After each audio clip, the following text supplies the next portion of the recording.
नमस्कार मित्रांनो, तर आपण मागील भागात पाहिलं की कसा परेश सतीश आणि कुंशकडून त्याच्या काही गोष्टी लपवतो, तिकडून निघून जातो आणि सतीश आणि कुंश त्याचा पाठलाग करतात आणि त्याला एक अनोळखी व्यक्तीसोबत पाहतात. आता पुढे. अरे सॉरी यार, जरा मगाशी ना मित्रांसोबत होता म्हणून कॉल उचलू शकलो नाही. आता ठीक आहे, तू आमचा व्हिडिओ बघितला का? होय, सॉरी नाही. चल कुठेतरी बसूया. चल. अरे ते सोड, तुला काहीतरी बोलायचं ना माझ्याशी. कॉलर बोललीस. तुझा इंटरव्ह्यू होता, काय झालं? अरे आजचं तर झालं नाही, पण माझे ना प्रयत्न चालू आहे जॉबसाठी.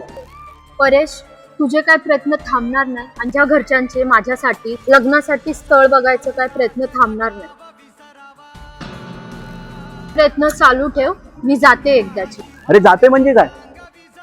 जाते म्हणजे जाते. हा ठीक आहे जा.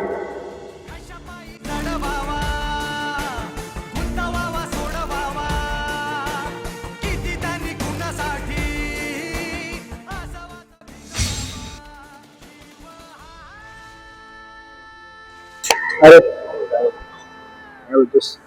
अरे तू आज माझ्या आधी आलास? हा रे, रिक्षा नाही ना म्हणून लवकर आलो. मग बाईक कुठे आहे?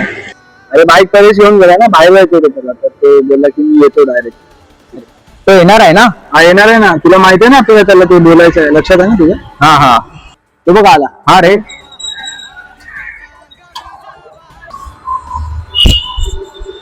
काय काय बोलला होतास? हा तुला सांगायचं होतं. नाही तुला सांगायचं, तुला राग आला तरी चालेल, पण मला असं वाटतं तुझा पोरीचा विचार सोडून दे. अरे पण तू असं का बोलतोय? नाही भाई, मला असं वाटतं की तू तुझं जे काय चालू आहे ना का पोरीसोबत, सोडून दे तुझा विचार. अरे पण तू असं का बोलतोय? बरोबर बोलतोय तो. तुमच्या तर असं वाटतं की तुझ्यासाठी ते योग्य आहे, तुझी म्हणणं. मला माहिती मला काय करायचं. तुम्ही दोघं मला सांगू नका प्लीज. म्हणून मी तुमच्यापासून लपवत होतो या गोष्टी. आता तुम्ही येणार, मला सांगणार, हे मला बिलकुल आवडलं. अरे भाई, आम्ही काय तुझ्या वाईटाचा विचार नाही करत आहे.